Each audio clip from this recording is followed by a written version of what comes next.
Pourquoi tant de crises, tant de lamentations dans notre vie?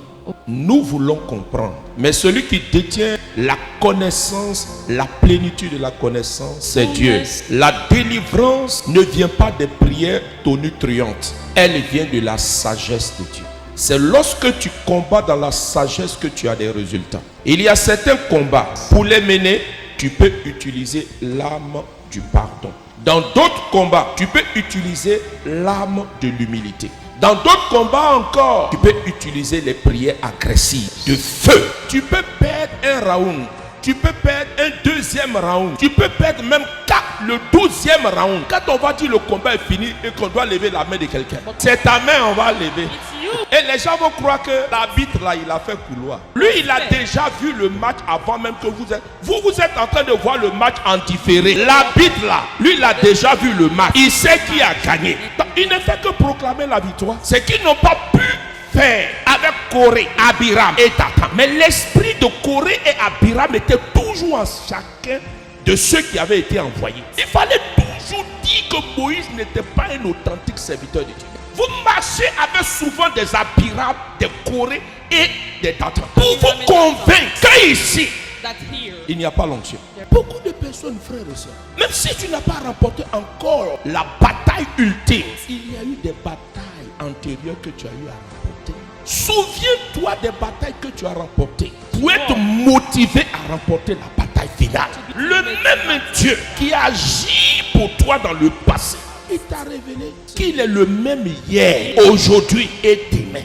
Quelqu'un qui détient un droit sur une chose pendant des années, il a exercé sur cette chose ce que les juristes appellent les droits de propriété. Et ils ont fini par croire que ce droit de propriété était définitivement un droit acquis.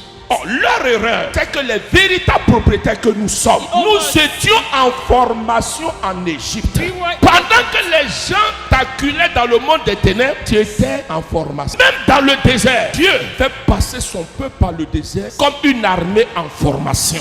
L'Israël sorti d'Égypte était l'armée de l'Éternel. Et Dieu les a préparés par le désert afin de combattre les propriétaires illégaux. Ce que tu attends, le mariage, la santé, la prospérité, le sommeil paisible du juste, le succès et la réussite de tes enfants sont des promesses de Dieu qui existent et qui sont en accomplissement dans ta vie. Mais ces promesses, ce sont elles qui étaient en possession des propriétaires illégaux, qui étaient les rois qui étaient sur le territoire.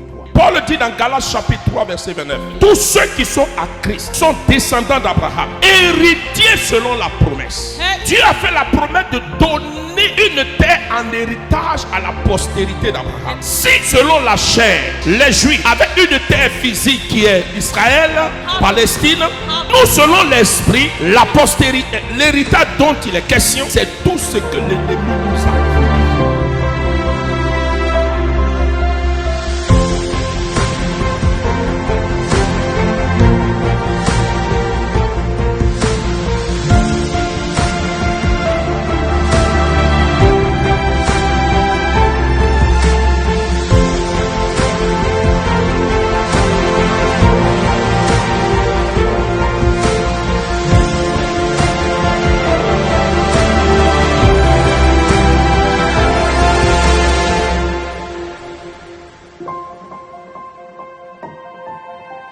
you.